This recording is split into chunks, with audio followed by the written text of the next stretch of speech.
Hi, everybody.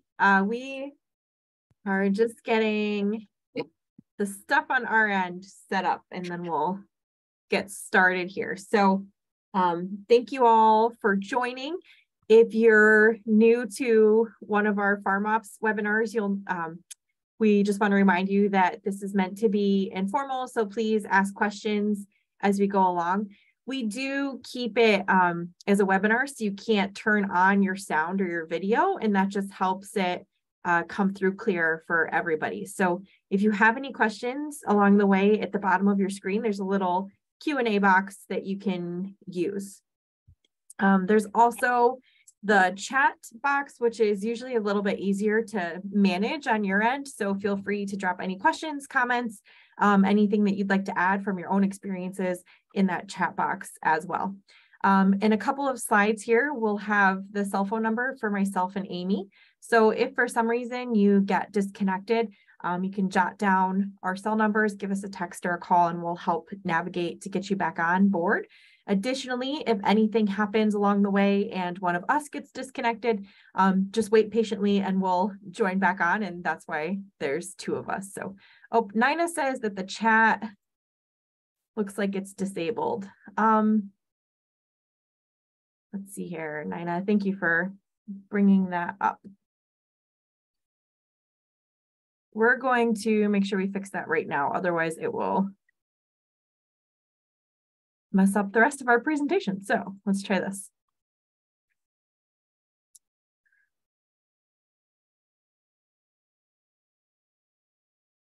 Oh, yep.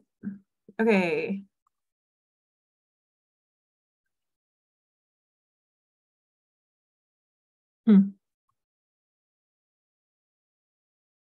Amy, do you have any ideas? I wonder if it's on. So I was going to say, do you see my messages that I sent to everyone, Katelyn? Yep, I can see yours. So it seems like we can write in the chat, but the attendees can't. Right. So the good news is that the Q&A box still works. So we can just run everything through the Q&A box. And the only change is that we'll be able to answer whether or not we answered your question. So yeah, let me just take 1 second to check one thing. Yep. Yeah, I don't see anything on my end that I can adjust. Thank you, Nina, for telling us that before we just got going, and then we're wondering why nobody cared and no one was responding to our chat. So I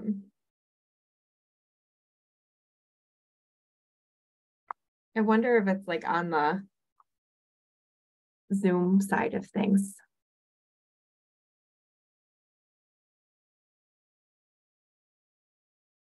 Okay.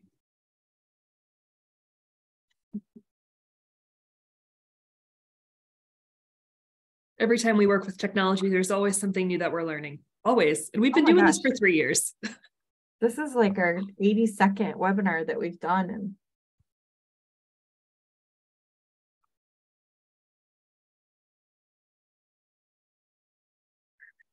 okay.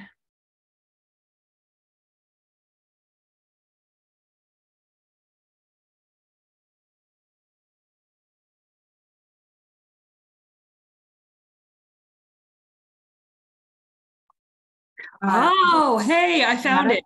Okay. So just so that you know, Katelyn, Yes. when the box pops up, when you click webinar chat, there's 3 little dots on the right-hand side.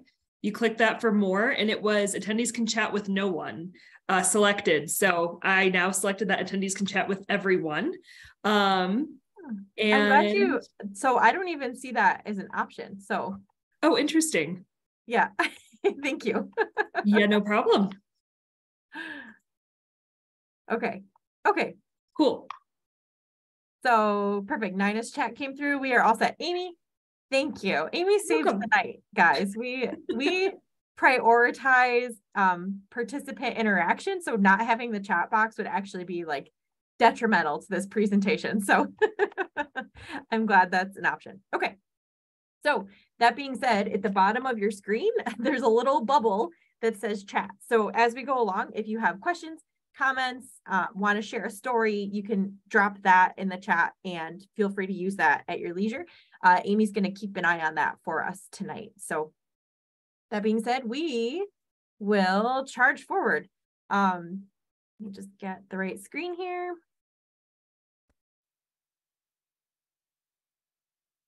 And okay, Amy, does it look like you can see? Everything looks proper. The extension side, perfect. Okay, so for those of you who haven't been to one of our presentations before, tonight's seminar is a partnership between Cornell Small Farms Veteran Project FarmOps and our program, which is Cornell Cooperative Extension Southwest New York Dairy, Livestock, and Field Crop Program. We're really appreciative of FarmOps. They're the ones that make this financially possible for us to do this. They helped us print and mail all of the packets that you guys hopefully have received.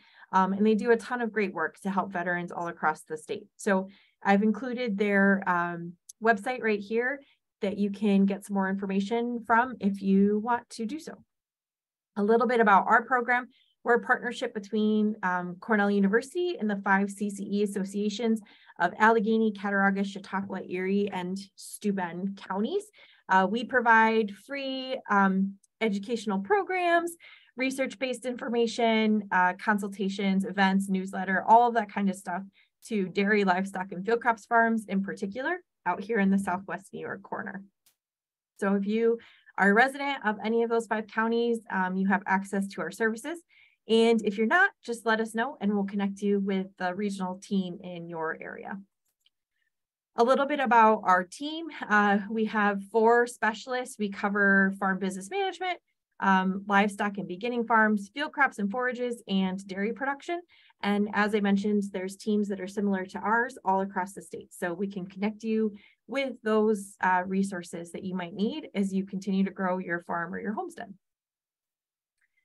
Presenting tonight, you sorry, I can't talk. Myself, so for those of you who don't know me, I'm Katelyn Walley-Stoll, and I'm our team's farm business management specialist. I've been with Cooperative Extension since 2014 and focus on kind of the paperwork, people, profit, the not so fun parts of farming, right?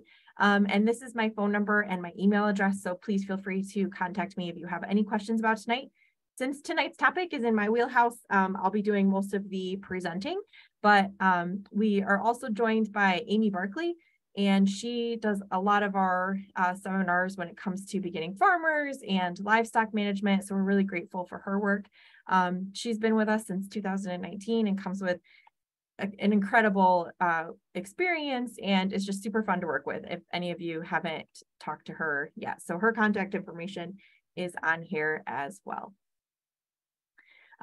We do have to put in a few disclaimers. So since we will get into topics related to business structure, taxes, all of those fun things, I need to say that I'm not an accountant, I'm not a lawyer, and this information isn't a good substitute for sound legal counsel, qualified tax guidance, or accounting and other things related to that. So basically just don't sue us. So we're really helpful and we think this information is really helpful for you. But at the end of the day, we are not going to replace any of those services.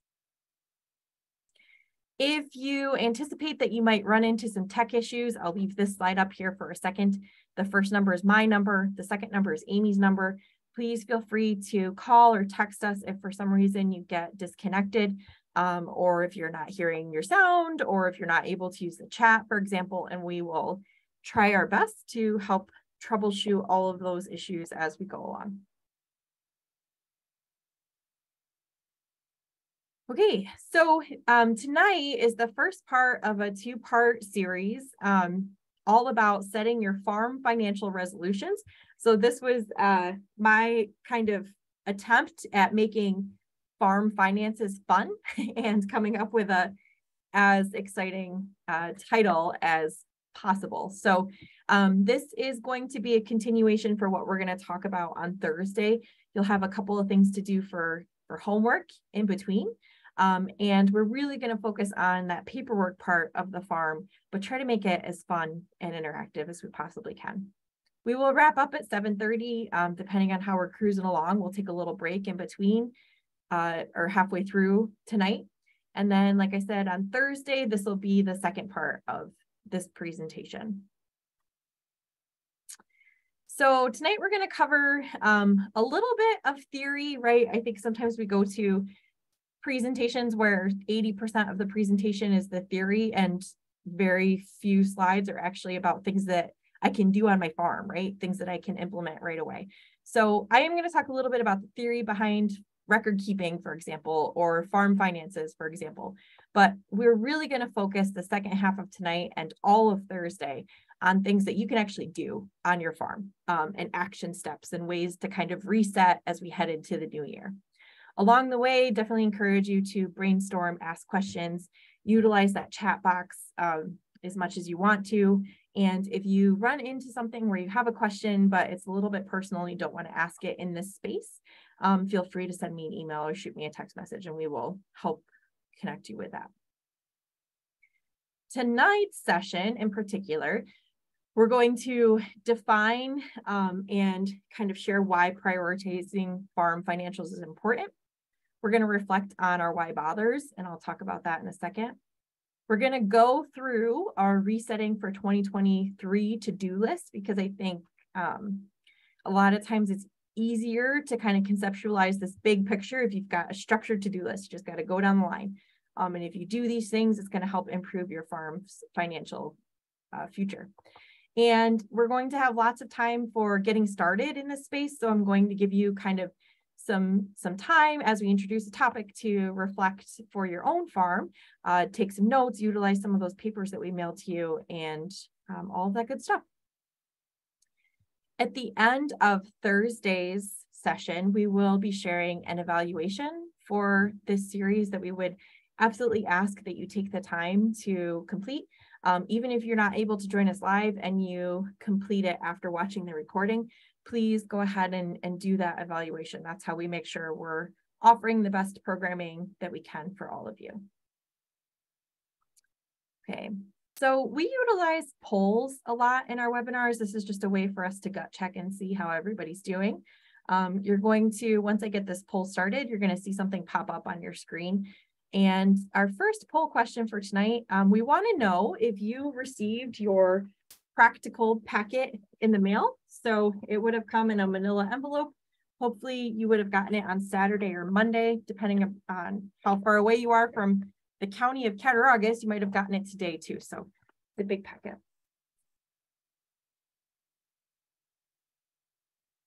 Okay, so it looks like everybody got it, which is great. So that helps that helps me kind of plan for tonight. So I had a backup plan in case some people didn't receive their packets of other things that we could do, but we could charge forward.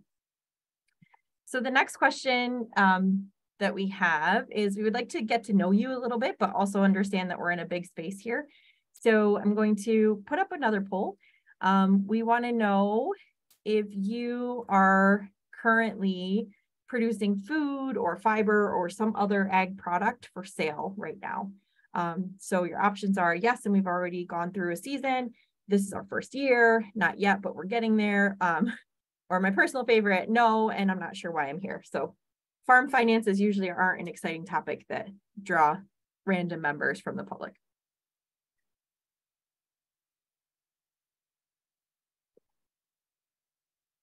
Okay, so it looks like most of us are already producing products or are just about there.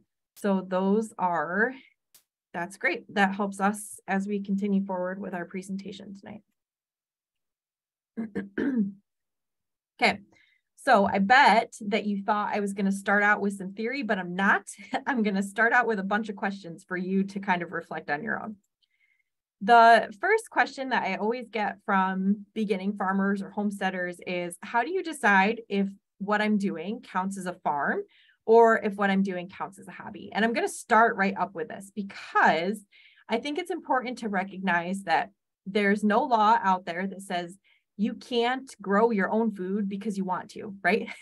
And I think that that's okay to do. And I think it's okay to stay at a micro scale and grow food for your family, grow food for your neighbors. There's a question though of at what point does my hobby homestead become a farm business? And a lot of what we're going to talk about when it comes to setting your farm financial resolutions relates to managing your farm as a farm business. And when we're managing our farm as a farm business, our intent at the end of the day is to earn a profit. And that doesn't mean that it's $1 million profit that you can go buy a beach house on. And if you figure out how to farm like that, please let me know so you can teach this class the next time around. But it does mean that the purpose of the farm is to earn some type of a profit that we're operating it as a business. So when we think about this farm versus hobby question, it really comes down to what the IRS considers as a farm or a hobby.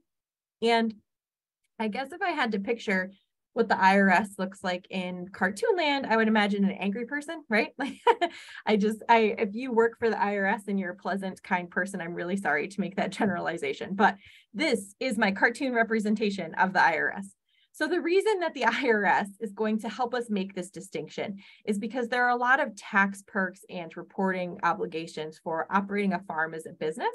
And we want to make sure that we're doing that following IRS guidelines.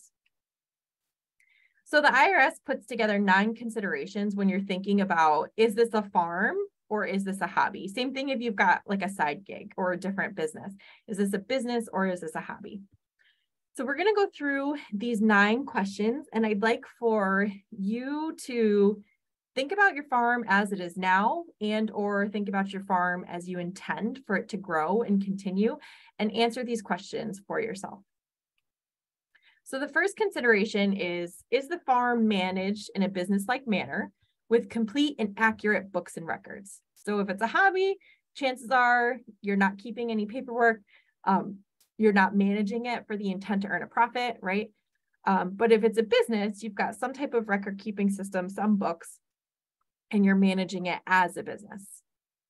The second consideration is, do you put enough time and effort into the farm intending to make a profit? So in particular, if you've got like an off-farm job or you're retired, and you're not putting in a ton of time into the farm and you're putting most of your time into other pursuits, your operation is more likely to be considered a hobby. If you're putting in a significant amount of time or management, kind of like brain power time, right? Reflection time, even if someone else is doing the work, you're still putting in the time to manage it, then that counts as a business. Number 3, do you depend on the income from the farm? So a lot of times, as most of us know, when you're starting out a farm, there's not a lot of income to be found, right? It's usually operating at a loss. But if you are intending to operate that farm as a business and your goal or your intent or your hope is to have a profit in the future on which you would rely on or would be a significant part of your home budget, then that's kind of a good indication that what your operation is a business. Number 4, are financial losses normal or intentional? So we all understand and know that farms lose money, right? It happens. Sometimes things happen out of our control. Sometimes things happen in our control, but it just is what it is. If the farm is continually losing money and that loss is intentional, usually that's an indicator that the farm is just there as a business structure to hide income from another source. And at that point, it's not a business, it's a hobby, right? Or if you're going into it and losing money, right? That's a hobby. Number 5, do you make changes to improve profitability? So are you actively reinvesting in your business, restructuring your business, revisiting your business to make changes to improve your profitability? Great. If you're stuck in the mentality of I'm going to lose money and it is what it is, then it's probably a hobby. Number 6, do you work with advisors to improve your decision-making and management skills? So if you're not interested in improving, you're not interested in changing your farm, it's probably a hobby as far as this business versus hobby discussion. If you're attending workshops, right, through CCE, through FarmOps, if you're working with other people to improve your farm business, then that's a good indicator that you're operating it as a business. 7, have you made profits before or in other businesses? That's pretty straightforward. 8, does the farm make a profit sometimes? And how large is this profit? So this is more important for farms that have been in business for more than a few years. Kind of the general rule of thumb is that we want the business to earn a profit every year, right? But from the IRS perspective, we want the business to earn profit every 3 out of 5 years. If that happens, then, and you're claiming a profit on the farm business, then the burden of proof to prove that you are a hobby and not a business is on the IRS. Versus if you're continually claiming a loss and you were audited, for example, it would be your responsibility to prove that you are a business and not a hobby. And finally, is there a plan in place for the business to earn a profit in the future? Are you making changes? Are you tracking your records? Are you improving the farm to eventually make a profit? If the answer to that is yes, then you're operating it as a business. And if the answer is no, then you're then you're operating it as a hobby. But as I mentioned before, it's really important to acknowledge right at the beginning that if you're operating your farm as a hobby, that's okay, right? I think that there's like connotation that if we do something that brings us joy, then we have to turn it into a business. And that's just not true. So if it brings you joy and you enjoy operating your farm as you do, that's fine. It just means that you're going to be a hobby in the terms of IRS and taxes and farm perks, right? But if you're answering yes to these questions, you're operating your farm as a business, then considering your farm finances and improving those will help you improve your profitability and continue to grow your farm as a business. Okay, that was a lot of talking. So all of that said, we have another poll. We want to know, do you think that your farm is a business, or do you think your farm is a hobby, or do you need a little bit more information before you can decide?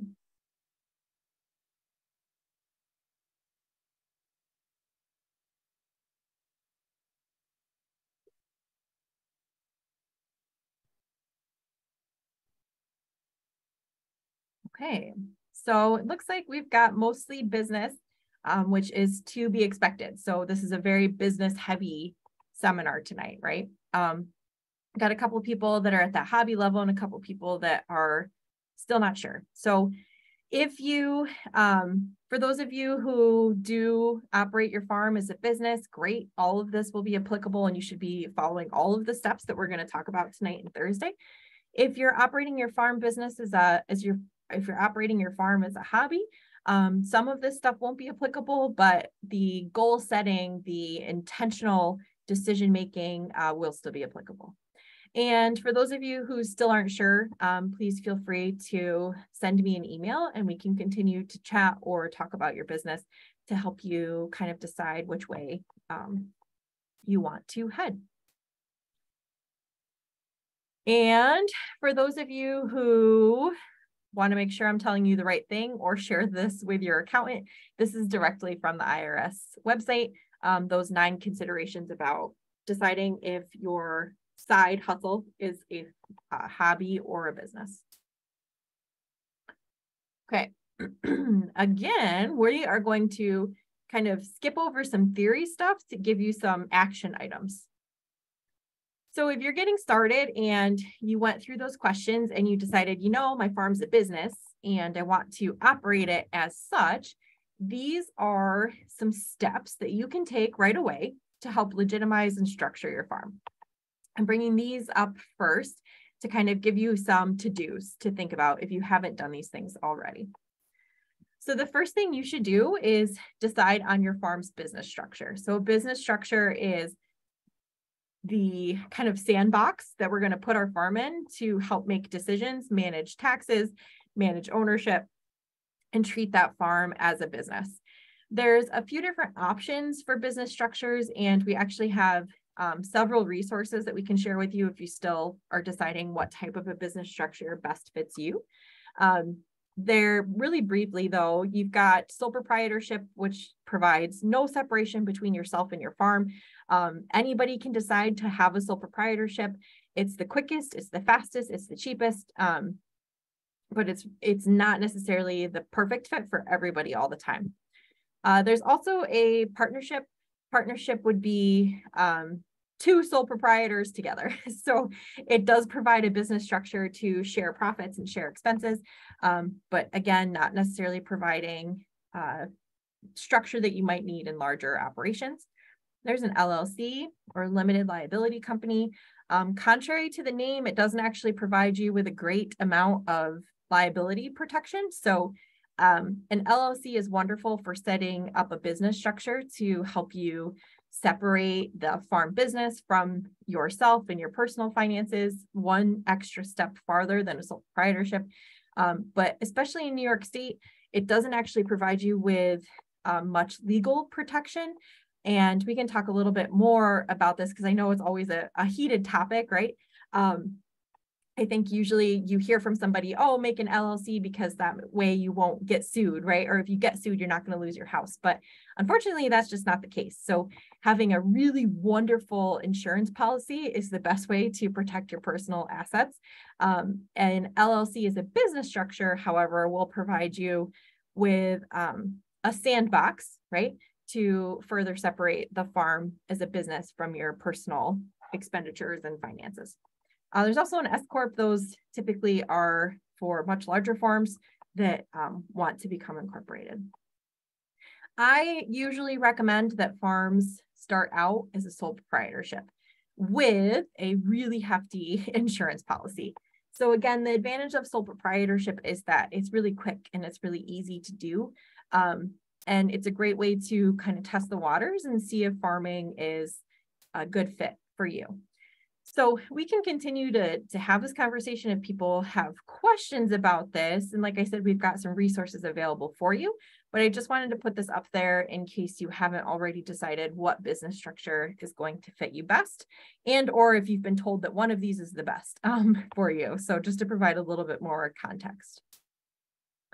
The next thing you can do to kind of legitimize and structure your farm and kind of reset your farm business as we head into this new year is file a DBA or doing business as with your county's clerk's office. It ranges from $20 to $40 depending on what county you're in. Takes an hour, right? And basically that's just filing with your county that you come up with a business name and you tell the county, this is a business that I'm operating, this is my name, this is the address that it's located at. It just provides an extra layer of legitimacy so that you can then go to your bank and establish a business checking account. So by establishing a separate business checking account, you can provide an extra layer of separation from your personal finances to your farm's finances. And you can start making all of your farm expenses from that account. You'll start usually by putting in some of your personal money and providing that cash flow. This gives you, again, an extra layer of separation between your personal finances and your farm's finances. So the farms that I've worked with in the past that have unfortunately gotten audited, this is one of the biggest things that they get dinged on if they don't have a separate business checking account, business banking system for the farm. And then finally, one extra layer for structuring your farm is to develop a business plan, but that is a Thursday problem. So we're not talking about that too much tonight. But for those of you who haven't already put together a business plan, I think that there's this connotation that a business plan has to be a 26-page long book that's laminated, right, and printed at Office Max, and that's not the case. So for example, my husband and I, we have a small diversified livestock farm. Our business plan is a notebook that we keep on our shelf next to our cooking books and revisit every time we get a big idea, right? So business plan's really meant to work for you and doesn't have to be that very formal idea that we get sometimes when we hear the word business plan. I'm going to pause for just a second to see if we have any questions or comments at this point. Great. Nina shared an excellent resource on business structures from SARE. So that's honestly the one that I share with most beginning farmers. We have a question about getting an EIN. EIN stands for Employer Identification Number. I would encourage you to double check with your accountant, but in my experience, EINs are only important if you plan on having employees. So if you start your business as a sole proprietorship, what you'll do come tax time is file something called a Schedule F, profit or loss from farming. And where an EIN would go on a Schedule C, for example, you just put your social security number, and that's considered for a sole proprietorship, your EIN. EINs are more important if you are looking to actually hire employees, because that's how you'll manage paying payroll taxes, social security, all of that. So for beginning farmers, if you know you're not going to be having paid employees, I don't recommend going through the paperwork to get an EIN first thing. But again, talk to your accountant, like major disclaimer, because some people are really passionate about that.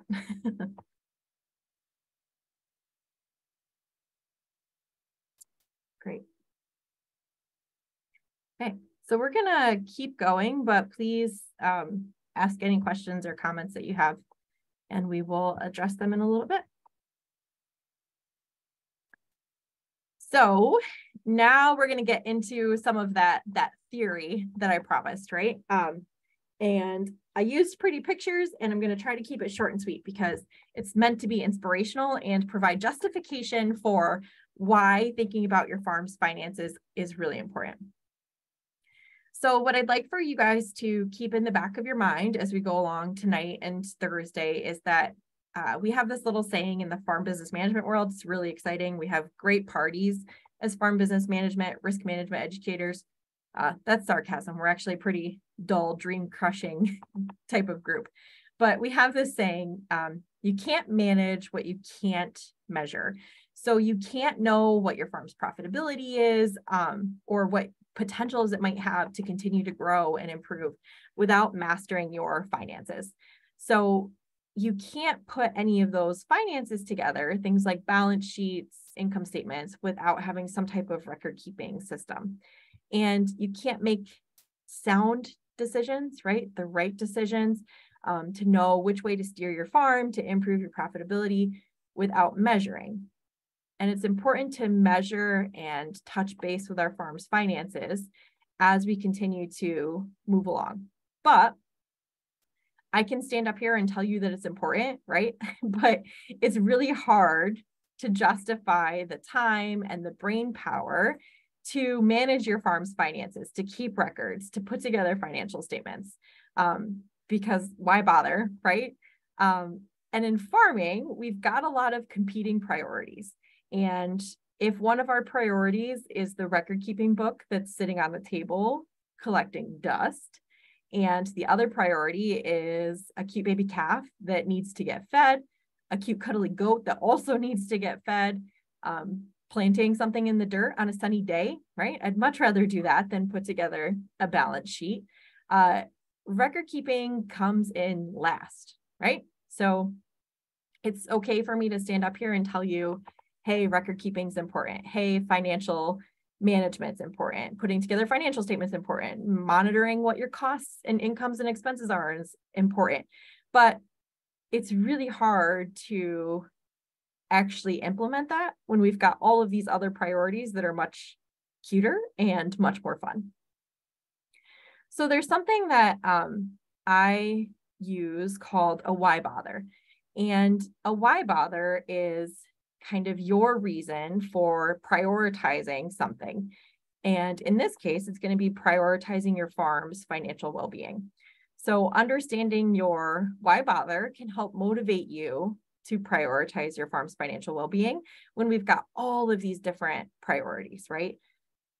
And what I'd like for you to do is to take a second to think about why you on your farm or your homestead need to prioritize record keeping, need to prioritize financial well-being, financial management, and kind of answering this question of why bother. So I can tell you what my why bother is, right? I can tell you why I think, or what I think your why bother should be, but it really comes down to what's your why bother for your farm. So some examples, do you want to continue to grow your farm and improve? Are you looking to create a farm business or farm homestead that you can transfer to the next generation? Do you want to save some money when it comes around tax time and not show up with a shoebox and an accountant who really hates you? Do you want to tell how profitable your farm is? Do you have some decisions to make and you want to make sure you're making the right ones? And do you really, my personal favorite is, do you just really enjoy spreadsheets, right?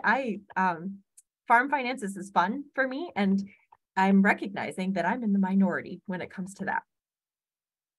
So in your packets, you all should have a piece of paper that says resetting for 2023 right at the top of it. So I'll give you guys a second to pick that out, and it should be right on the top, but like full disclaimer, I have 4 kids. They are 8, 6, 4, and 2, and they helped me pack these. So I think everybody has everything. It just might not be in the order that it should be in. So I appreciate your grace and patience, but pull out the sheet, resetting for 2023. Okay, flip it over. And on the back of the paper, I want you to, in big letters, write down why bother on the top. And then I want you to think and reflect about what your farm's why bother is, what your why bother is. And I actually want you to do it. So I'm going to set myself a timer for 2 minutes. I'm not going to talk. I'm going to turn my video off. And I would ask that all of you, instead of grabbing your phone and checking your email or, looking at the magazine that's on the table or sending a text message, take the 2 minutes to do this activity. Reflect on what your why bother is. Why do farm finances matter to you? Why are you here? Why did you sign up for this seminar? And write that down on the back of your resetting for 2023 page. Okay, 2 minutes starts now.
Okay, so wrap up your thoughts about your farms. Why bother?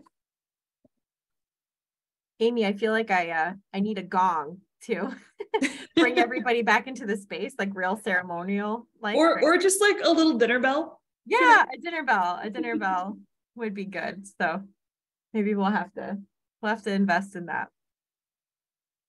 So you don't have to share if you don't want to, but if you feel like you want to share, you can drop your why bother in the chat box. I want to share or read out Nina's why bother because I think it's really great and is a perfect example of why farm finances are important, right? And can help with decision making. So Nina said, we use our data to make farm business decisions. Last year, my husband told me that we needed to consider to stop going to a particular farmer's market. I didn't agree until he used the data we were collecting to prove that we were losing money. Numbers don't lie. And I think that's really important, Nina. Numbers can be the factual foundation for making decisions that might bring in some emotions too.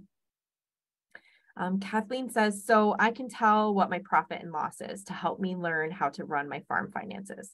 Absolutely.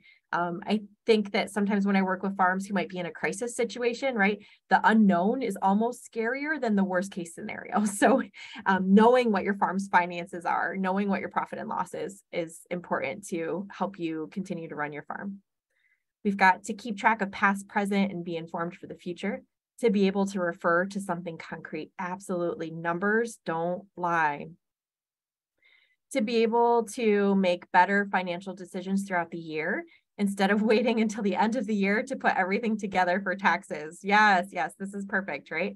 I know on our farm, we do a great job record keeping in February, March, April, and May, because there was a lot of anger about how badly we kept records for the last year, right?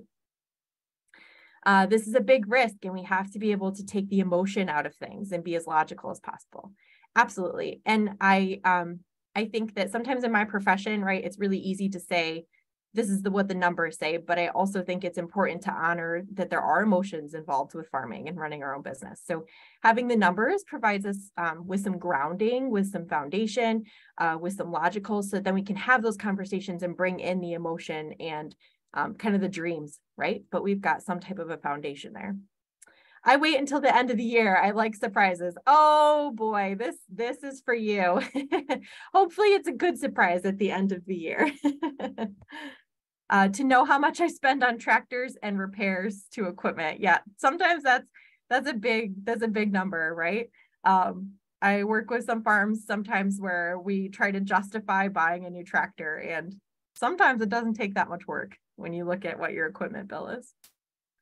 These are all wonderful answers, and I so appreciate everybody stepping out and sharing this with our group. Thank you. Okay, so now we're going to talk a little bit back to theory. Oh, good catch, Nina. Yes, it does look like they were getting sent to hosts and panelists. So Nina just shared a link that everybody can access. And when I send out my follow-up email from tonight, I'll make sure I have it too. This is a resource for business structures. And when I was talking about it earlier, I didn't realize that it was a chat she had just sent to me and not to everybody. So now you all have that link, and I apologize for talking about something you couldn't see. So. All right, so now we're going to go a little bit more into the theory part and talk about kind of define what's financial record keeping. And I find that it's review for all of us, right? Hopefully. And if it's not, that's okay too. But this kind of just provides us some foundation so that when we get to some more nitty-gritty things on Thursday, we all have this kind of basic foundation for financial record keeping and defining what it is. So financial record keeping differs from animal health records, harvest records, planting records, human resource records, because we're measuring the daily records of financial transactions on the farm. Just because they're daily records doesn't mean that we're doing the measuring every day, right? But we're keeping track of all the money that goes in and all of the money that goes out. We can use financial records to generate reports that help us monitor the financial health, the financial pulse of our farm business. And depending on your farm, this could be on a monthly basis, this could be on a quarterly basis, this could be on an annual basis, and you just hope for the best at the end of the year, right? But there's some type of monitoring to see how's the farm doing? Are we making a profit? Are we meeting our goals? Are we able to pay our bills on time? And probably, this year-end financial piece, as well as the tax return piece, is where people start usually. So usually you're starting with, bare minimum, you're doing what you have to do to be able to fill out your taxes at the end of the year. And that's okay. And I think that's a great starting place, right? I would hope after we get through tonight and get through Thursday, you can see what record keeping a little bit more often will be able to do for your farm. So at the end of the day, financial record keeping helps us define, monitor, and improve the financial health of our farm business. By doing that, we can then help meet our farm's financial goals and hopefully our why bother that we just wrote down. So that why bother is really important because it will hopefully help motivate us to do this, not so fun part of farming. Okay. So the next thing that we're going to talk about is record keeping systems. And this is one of those nitty-gritty pieces that we can help control, help manage to meet our financial goals. A record keeping system is what you use to keep track of your financial records. So there's this continuum of financial analysis, and it starts with record keeping. Once you've got a good record keeping system in place, you can then create financial statements. So balance sheets, profit and loss statements. These are all tools that we use to monitor the health of our business. Once you have financial statements, you can then look at financial indicators. So financial ratios, which we really won't get into, but that's kind of the goal, right? And by looking at those, we can monitor our farm's financial health over time. But it really all starts with solid record keeping. So we can't put together a representative financial statement without representative financials, right? So you could have the best farm on the world if you just started making up numbers, but you're not going to know what the true picture of your farm is to make really helpful and solid decisions. A record keeping system helps us keep track of those records in a way that makes sense for us. So the most important part of record keeping is not whether you use QuickBooks or Quicken, right? And what color highlighter you use. It's that you actually keep the records. So I've worked with farms so often that went out and bought QuickBooks because they heard that was the best thing. They spent 2 days on putting together the perfect ledger for their farm. But if you're not actually using those systems and identifying a record keeping system that works for you, it doesn't matter, right? So for example, I'm here tonight teaching you all about record keeping system. I've spent weeks of my life on QuickBooks and have taught QuickBooks to other farmers, but on my farm, it's a notebook and a paper ledger. And that's what works for me. And I'm using it and I'm able to put together financial statements. Flip side, I work with some farms, and we'll talk about this in just a second, that identify that they can't keep records and it's okay, right? So in that case, you might outsource them. And as long as you're getting that record keeping process done, that's a success. So don't feel pressured to have the perfect record keeping system if it's not something that you're going to use. Choose what's going to work for you. So a few different options for bookkeeping systems, record keeping systems. First one, like I just mentioned, is outsourcing. So this, you outsource your records altogether. You drop your bills and your receipts off to an accountant who enters everything in for you. Advantage of this, low effort on your part. Chances are they're going to be super accurate because there's less room for mistakes to be made while you're in the middle of calving season and also trying to keep track of your records. Disadvantage, it costs money, right? So this is a service that people provide. The next kind of ladder rung that we have for record keeping system is computerized accounting. So this is something like QuickBooks or Quicken. I've seen some new apps come out as well that we're working on trying to pilot and see what works for farms and what doesn't work for farms. These are lower cost than an outsource option, and they're more streamlined and efficient than paper ledgers, for example. But you have to set the system up correctly from the beginning. And it does take some tech savviness in order to manage those types of electronic record keeping systems. There's paper record keeping systems, and I still work with a lot of farms that use paper accounting systems, and they work great. So something like a Cornell account book, some other type of ledger that you can download online. We have put together customized ledgers for farms that make sense for their business and have the right categories, whatever you can generate reports from. Unfortunately, with paper systems, there's not something that is automatically adding up columns for you. So there's some room for error there. The hybrid between computerized accounting and paper systems, of course, is an Excel spreadsheet. So advantage of an Excel spreadsheet is it'll add things up for you. Disadvantage, it's really quick to mess it up, right? You just accidentally copy and paste and you've messed up your whole farm's finances. So the final option is what I refer to as the shoebox, the truck cab, the wallet that's falling apart, right? So you've got all of your receipts in one place, which is great, and it counts as a record keeping system, but there isn't a way for you to tally up your expenses, for example, or tally up your incomes, for example, until the end of the year when you show up to your accountant with this big box of receipts. And fun fact, if you put a receipt on the truck dash in a sunny day, by the end of the day, that ink has been bleached. So, some of my favorite arguments that I have with my husband is when we're trying to find the receipt from the gas station and we go to pick it up and it's just a blank piece of paper because it sat on the dash for too long, right? So it's always the struggle of trying to figure out what was this receipt for, how much was it for, where do we file it? So we want to try to move one step up from this shoebox system.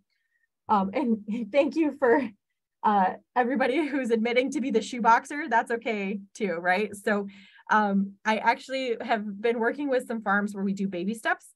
So instead of being a shoebox, but before we go full-blown record-keeping system, we buy an accordion folder, right? And we organize those receipts in some way, whether it's by month, by vendor, by amount, by what it was for, so that we have one central location where all of those receipts are ending up. So if you're a shoebox person and your shoebox is truck dash, wallet, pants pocket, who knows, right? Your baby step might be to get to the shoebox. So you have one shoebox where all of your receipts are going. And I think that's okay. That's okay. This whole adventure, this journey is not about being perfect. It's about improving a little bit as much as we can, right? And we'll talk a little bit more tonight and have some homework for you to kind of identify which record keeping system is going to work best for you and make a resolution for yourself for this year for what type of record keeping system you envision so that you can move forward with your system as we continue through the year. So the next thing we're going to do is a little kind of quick back of the magazine quiz is what I call it. So in your packets, there is a really colorful sheet of paper, and at the top of it, it says, it's time to rate your record keeping system. So I'll give you a second to pull that out. Oh, Nina says, I put a red folder on my husband's desk, which is for receipts, and then I put a green folder on his desk for the receipts once he inputs them into our ledger. That's perfect. That's a system, right? You have a designated place. You've got a plan. I think that's wonderful. And I love that we don't have to have the perfect system. And I think sometimes perfect gets in the way of good, right? Or like I'm trying. So don't let perfect stop you from developing a record keeping system. You have to use what works for you. All right, so once everybody's got this, it's time to rate your record keeping sheet. Grab a pen and we're gonna go through this quick to kind of hold ourselves accountable to see where we're starting. So the first question, as we go through this, each question has a few different answers. Each answer has a point value attached to it. So we will do a little bit of math. at the end of this, and we are going to kind of see where we're at as far as our levels of record keeping savviness. And if you're at the bottom, don't feel bad. That just means you've got room for improvement and this class is for you. And if you're at the top, also don't feel bad. Like, you did the thing, you're doing great. And I think that's a good thing to celebrate. Okay, so the first question: on my farm, records of individual income and expense transactions are regularly entered into a system, organized in a specific location, or C, disorganized and in multiple locations. So circle the one that best fits your farm right now. 3 points if you're regularly entering it, 2 points if you're organized, and 1 point if you're disorganized. Okay, question 2. Which statement best describes the accounting system used to enter and track financial data on your farm? 4 points if you regularly enter financial transactions into a digital accounting system, something like QuickBooks, CenterPoints, Quicken. 3 points if you regularly enter financial transactions using a simple accounting tool, something like a ledger book, a Cornell Farm account book, or a spreadsheet. 2 points if you use your checking account statements as your primary record of financial transactions. 2 points. And then 1 point if you collect paper receipts and hand them off to the farm consultant at the end of the year in a shoebox, or so your equivalent of a shoebox. Question 3. Who is responsible for record keeping on your farm? 3 points if you've got one designated person who is responsible with clear expectations for other team members. 2 points if there's multiple people sharing responsibility and you don't really have clear roles, so it's just whoever's around to do the records at the end of the year. And 1 point if there's no designated person on your farm.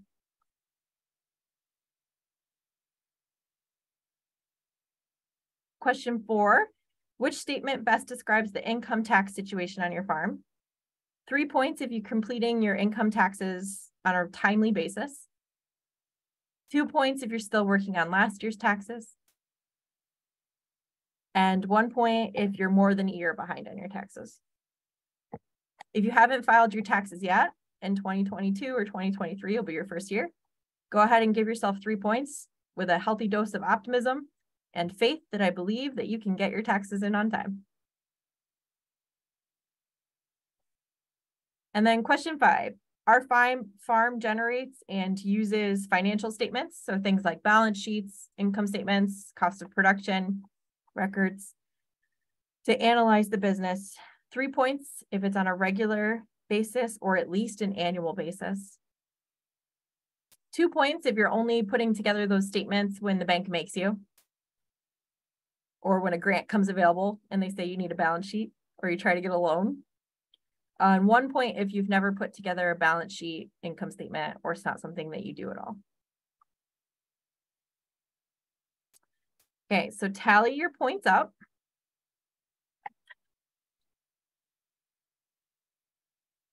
Give you all a second to do that. And now we're going to see how you're doing with your record keeping.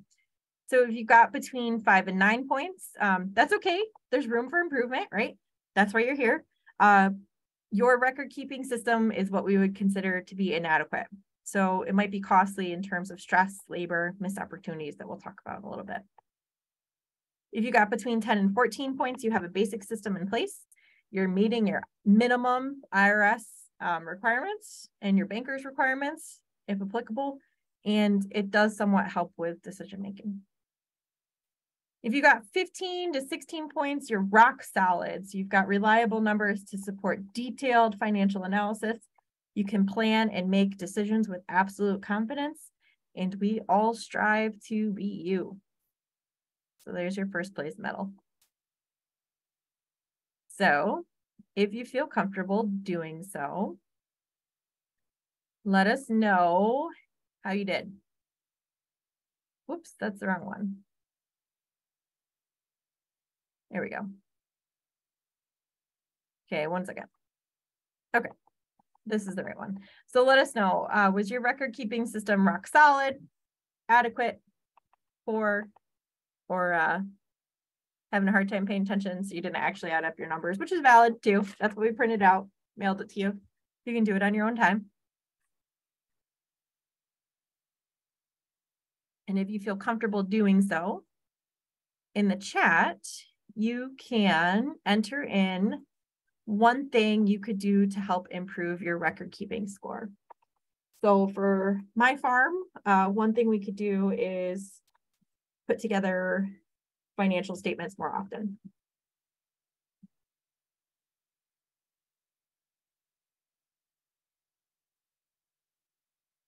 Okay, so I'm going to go ahead and stop this poll. Looks like we've got a very bell curvy mix that I see almost every time I do this activity. So we've got our top tier folks, rock solid. Congratulations. So glad you're here. And I hope you're still able to pick up a few new tips. Got our adequate folks, right? So we're meeting IRS regulations. We're able to make some decisions on our numbers. And then we've got our tail enders. That's okay. There's room for improvement. And great news, everybody paid attention and added up their numbers. Or if they didn't pay attention, they also didn't participate in the poll, in which case that's okay and I won't take it personally. So in that case, looks like some other things that folks could do to help improve their record keeping score. We could record finances weekly. I think that's great as a regular basis, right? Better analyzing with financial statements, yes. So sometimes we put together balance sheets, income statements for the bank, but then we never actually look at them and ask ourselves, what do they mean? We're just starting out, so we'll look at all the rock solid recommendations and do our best to follow them. Perfect. Now's the time. Now's the time. Organize receipts on a monthly basis would be huge. Yes. Yep. I think the more often we can organize without being ridiculous about it, the better and more up to date of a financial picture we have. Need to take the time to measure performance against my plan. Absolutely. So I think, we can set goals and we can try our best, have our best intentions, but if we're not revisiting those goals to match up our finances with them, we might not know if we're actually meeting the goals or meeting our plan. Stop leaving receipts in every vehicle. Yes, enter info more than once a year. I think that's wonderful. I actually, when we first got started, we left those little index card bin holders in all of our vehicles, so that then even if we were leaving receipts in the vehicle, they were in a central place, and I counted that as a win. So if that's your win that you need to do, you have an organized place in all of your vehicles. I think that's a solid plan too. Okay, thank you all for sharing. I really appreciate the participation.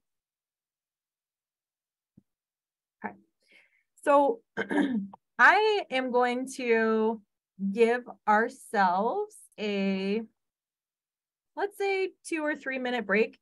Let's come back here at 7:07 and use this time to kind of clear your space. If that makes you feel better, get up, go use the restroom, grab something to drink, and we will work on wrapping up tonight's presentation. So 7:07, plan to be back. And enjoy a minute to yourself, not talking about farm finances. All right, we'll see everybody in just a little bit.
Okay. So imagine my dinner bell bringing us all back together. My gong, cow mooing. Maybe I should get one of those like annoying goat sounds, right? That always sends a shiver of fear down my back. Okay. Here we go.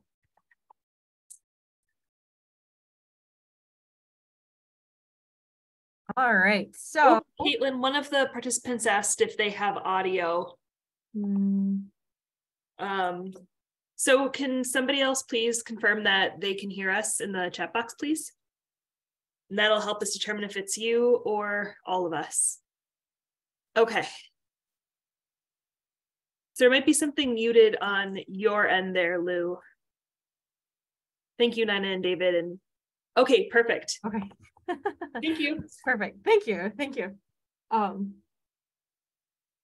Oh, can you talk to us? No, unfortunately, we set these up as webinars to help with bandwidth issues for folks that are in areas without great internet service. So we can't hear your audio and we don't have a way to turn that on. But if you want to type it in your chat, or if you want to give us a call, if it's something for your farm in particular, we can do that too.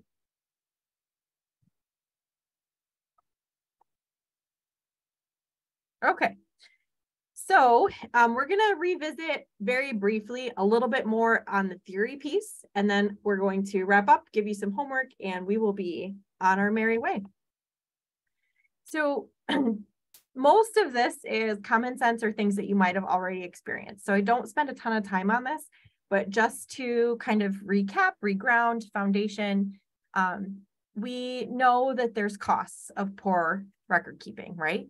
So if you have less than ideal records, it can lead to high stress, or it can exacerbate already existing high stress. So if you're in a situation where you might be strapped for cash, you might have a hard time getting financing, right? If you're going to get a loan and you don't have great records to show what your business is doing, or also just that unknown, right? So I shared earlier that sometimes not knowing how things are going is worse than the worst case scenario.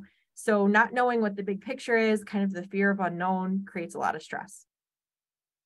There's also wasted time if we have poor record keeping. So record keeping might seem like it takes up a lot of your time if you're doing that on a regular basis, but not having good records wastes even more time. So whenever you do want to pull your finances together, so let's say you've got a decision to make and you want to see how your farm has performed financially in the past. If you're searching through a lot of paper or documents to try to sort things out, that's all wasted time that you could be doing something else. And there's missed opportunities. So sometimes we see grants come through that have a solid 2-week turnaround time and a short deadline, and they require some type of financial statement, and it's really hard to pull that together. Maybe there's an opportunity to make decisions or invest in a part of your business. And if you don't have great records, great financial records, it can be really inefficient to try to make those decisions and make those adjustments on your farm. On the positive side, if you've got good records, they can do a lot of things for your farm to help improve your profitability and make sure you're successful. One thing that you can actually do is measure profitability, right? Like, are you profitable? And it's a lot more than your checkbook balance. It's a lot more than what's left over on your taxes at the end of the year. And knowing what your net farm income is, your return on investment, all of those are good financial indicators to help show if your farm's profitable or not. You can benchmark financial performance. So benchmarking is when you compare your farm's finances against other farms.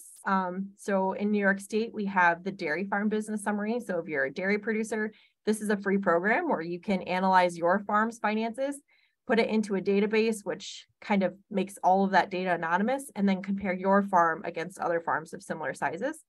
But you can also compare your farm against yourself. So benchmark against yourself from year to year to see if you're improving and meeting your farm's goals. You can set financial goals for your farm with good records because you can track where you currently are and track your improvement and tie those goals back to real numbers. So it's essentially holding yourself accountable. Another helpful thing is you can evaluate possible changes by using things like partial budgets. So these are something that I can help provide some more guidance and more information on at a later time, but partial budgets are really helpful because you can use your farm's own numbers, right? Like not made up numbers. You've got your own numbers because you've been doing a really good job tracking those, and you can make positive decisions for your farm. And then finally, but definitely not least, you can use good records to plan for your farm's future. So when we do whole farm budgeting, succession planning, all of those kind of bigger picture things, it's nearly impossible to have a good succession plan, have a good whole farm budget, have good whole farm conversations without accurate records. You can't manage what you can't measure, right? So all of that being said, why don't we all have perfect records, right? And I think it's really important to acknowledge again that record keeping isn't why we got into farming, and it's really hard. And sometimes it's just dumb. It's just dumb. There's no better, more polite, more appropriate way to say this. So if record keeping is so important, why aren't we all doing a perfect job at it, right?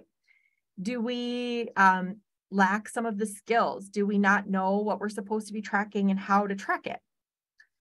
Do you find it really hard to find the time? Is it really hard for you to have the emotional energy at the end of the day after you've taken care of animals, made really hard decisions, taken care of kids, right? To devote time and mental space to record keeping. Sometimes when it feels like we're drowning in the planting season, calving season, life season, right? It's really hard to prioritize something as elusive as record keeping.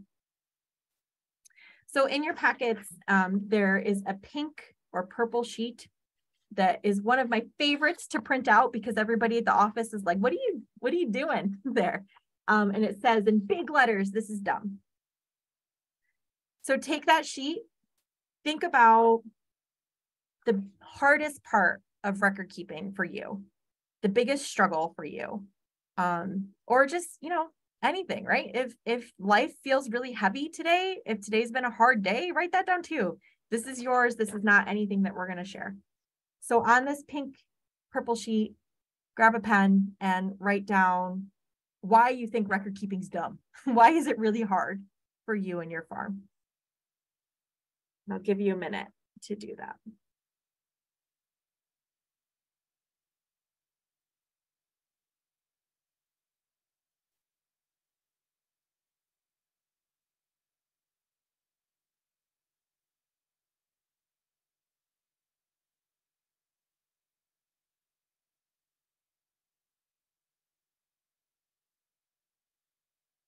Okay. So once you've got your pink sheet, you wrote down your this is dumb feeling, okay? Your least favorite part about record keeping. I want you to take a look at it and keep that in mind while you're doing your homework, quote unquote homework tonight, and your quote unquote homework for the rest of the year as we reset for 2023. And just honor the fact that this is really hard, right? And now, to be extra therapeutic about it, I want you to take this sheet of paper and I want you to crumple it up into a big ball. Okay? This is way more fun in person because the next thing I want you to do is I want you to chuck it. Chuck it at the wall, chuck it in the trash can, chuck it at your significant other, chuck it at your kids that are being too loud while you're on this webinar, right? It won't hurt them too bad. Just go ahead and give it a chuck. And this, my friends, is where I make my fantastic joke about us all being farmers and not basketball players, because I normally put up a little target, make everybody try to reach the target. You do have to go pick that up eventually, though, because it's your own house. Okay. In your packets, there will be something that says setting your 2023 farm financial record keeping intentions. And this is your homework for tonight. So I want you to pull this out. I have a different camera set up that I'm going to have for Thursday so I can show you papers a little bit better. So it's setting your 2023 financial record keeping intentions on the top, 5 boxes on the page, and it's on cardstock. So it's a little bit heavier. Okay, pull that out, but don't start writing anything yet. So between now and Thursday, find a quiet moment. It can be right after this webinar. It can be tomorrow night, whatever. And reflect for your farm and answer these questions. I think that breaking it down into the who, what, when, where, how, and why takes this big idea of I need to improve my record keeping and makes it manageable, right? We're setting an intention. We're not saying we have to do this or else we're terrible farmers. We're saying I am worthy of spending the time on my farm's finances. My farm is worthy. And this is my intention to help meet these goals. So to give you a little bit of a background for kind of what these questions all mean. Oh, and thank you, Nina. Nina says, who, what, when, where, and why are the 5 parts of a military mission statement. So I hope that this helps break down this big idea of farm financial record keeping, farm financial improvement, and helps us set those intentions. So the first thing, who, defining, declaring, identifying who's responsible for organizing records and entering transactions. So who on your farm is going to be responsible for that? And just because you identify one person who's responsible doesn't mean that one person's doing all of the work. It just means that that one person is going to have the intention to manage the record keeping system for 2023. Next is what types of categories will you track? So what types of records matter for your farm business? What types of records do you want to have on hand so that you can make decisions? At the bare minimum, it's usually revenues and expenses, right? All of the money coming in, all of the money coming out. Additional things that you might want to track or consider might be, this one's the hardest, but your time spent on the farm, right? So a lot of times we're not writing ourselves paycheck. We don't have a time clock. We're tracking how long it takes us to do this stuff. But identifying things that you want to track for your farm financially. Then think about the when. So setting aside time for record keeping, right? Make a schedule with goals and deadlines. And I think that be really realistic with yourself here. So it might be really easy to say, I'm going to do this every night, right? Every night I'm going to sit down, I'm going to put in my receipts, I'm going to put in my expenses, I'm going to be golden. Like that's not going to happen. And if it does, like good for you, right? But that's not super realistic when it comes to farming. So think about your flow of your life right now, of your bills right now, and identify what makes the most sense. So it might be at the end of the month, when you're paying your bills, that's when you sit down and enter in that whole month's receipts and expenses. You might find that to be really overwhelming to wait until the end of the month, right? So for example, on our farm, we try to every Sunday night when we're working on putting together kind of our plan for the week, we're writing out our bills for the week, we're catching up our checkbooks for the week. That's when I'm entering our farm's financials. It's, to be super specific, it's after the kids go to bed, right? It's after I've had a bowl of ice cream and I'm feeling pretty good about my life. And that's just my routine. And the advantage of it being once a week is that if I miss it because I'm sick or because life happens, it's not a big deal. It's still going to be there next week. Work with farms who do this at the end of the month. So every end of the month when they're writing out, paying the feed bill, for example, paying any of the bills that they might have for their home, that's when they're also doing their farm's finances. Next, for your farm, identify the where. So where records kept. We talked about, if you're working with right now, you've got records all over multiple vehicles, having a central place in each of those vehicles where you're keeping your records. And maybe every week when you put it together, you go out to those places and collect all of your receipts, your expenses. Then think about the how. So what type of accounting system are you going to use? So we talked about paper ledger, electronic ledger, QuickBooks, any system that feels like it's going to fit your farm the best? And are you going to, stay pretty current, do this once a week? Or are you going to play catch up and do this once a quarter and kind of look back on your finances? And then finally, your why, which you've already answered. So you've already done part of this, but going back to your why bother. So why bother keeping records, and what do you hope accurate records will help you achieve? So what I would like is, again, between now and Thursday, everybody take this and spend time, intentionally think about it, right? Like set your farm financial resolution, your intentions for record keeping, answer these questions for your farm. And then when we come back on Thursday, if you feel comfortable, we'll have people share what some of their answers were. And the reason that this is cardstock is so you can tack it up wherever it makes sense. So if you've got a little office space in your house where you're keeping your farm's records, you can tack it up there. We've got something like this on our fridge because that was the central location. Your farm office, if you've got a separate farm office space, wherever it makes sense, we're gonna fill this out and hang it up and hold ourselves accountable for our record keeping intentions. Okay, any questions so far? Thank you, Nina. The how is paragraph 3, execution of the 5-part operations order.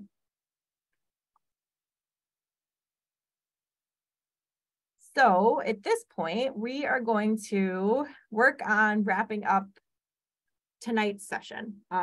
Like I mentioned, tonight was a little bit of theory, a little bit of nitty-gritty, kind of laying that foundation that we need so that Thursday we can fly through even more of the nitty-gritty and go through the rest of the packet that you guys got.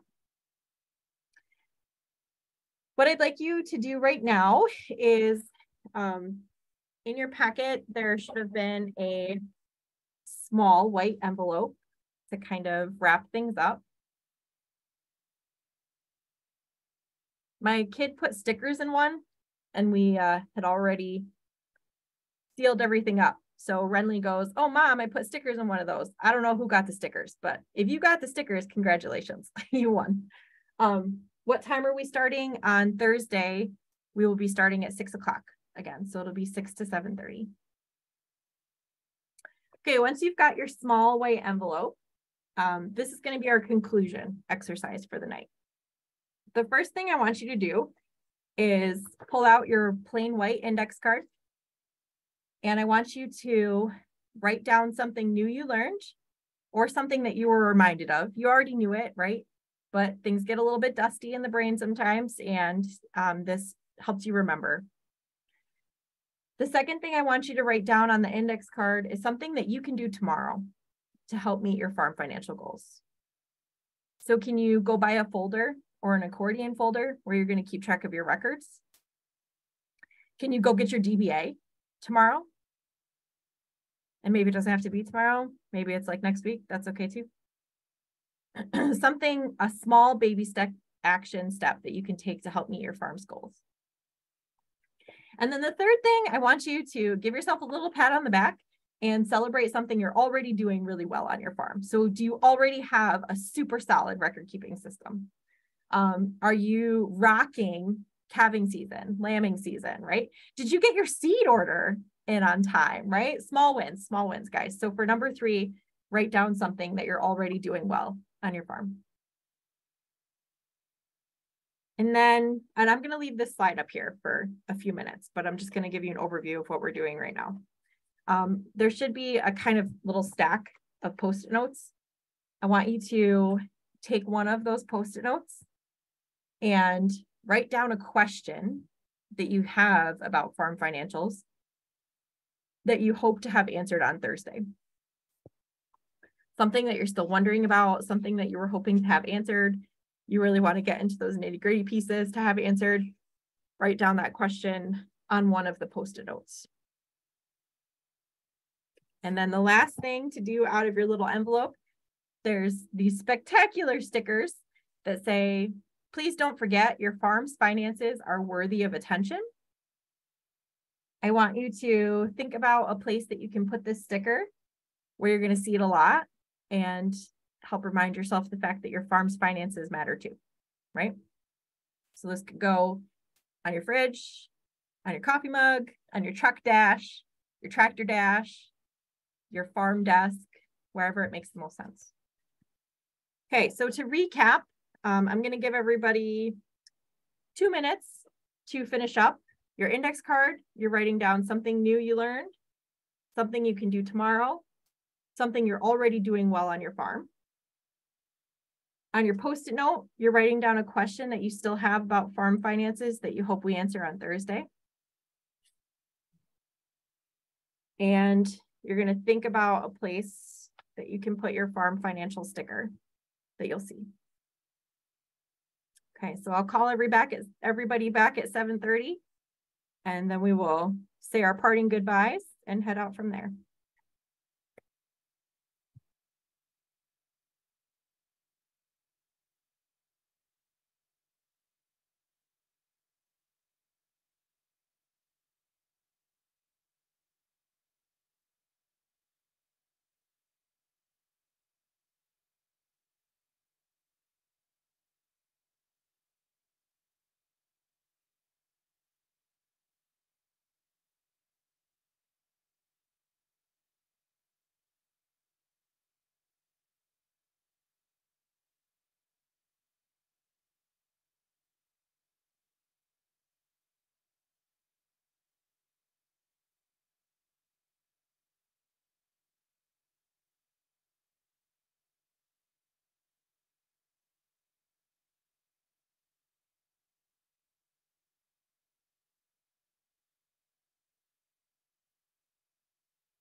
Okay, here comes my dinner bell, my gong. I'm going to call everybody back.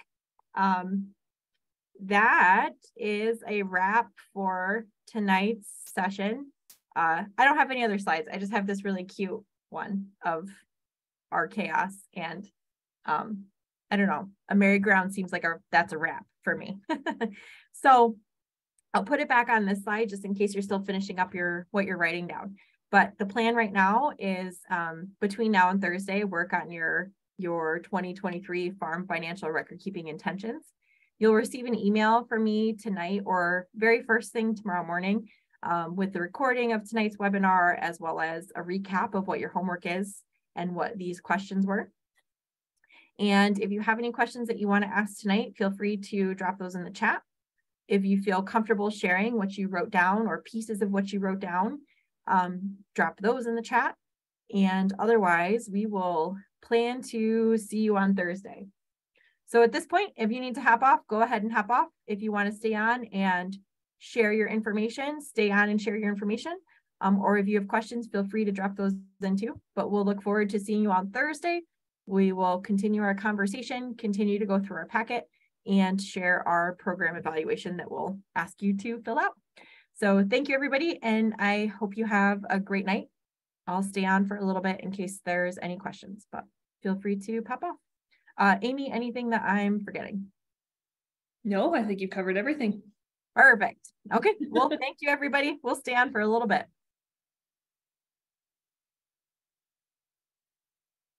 Gonna stop the recording too. Sounds good.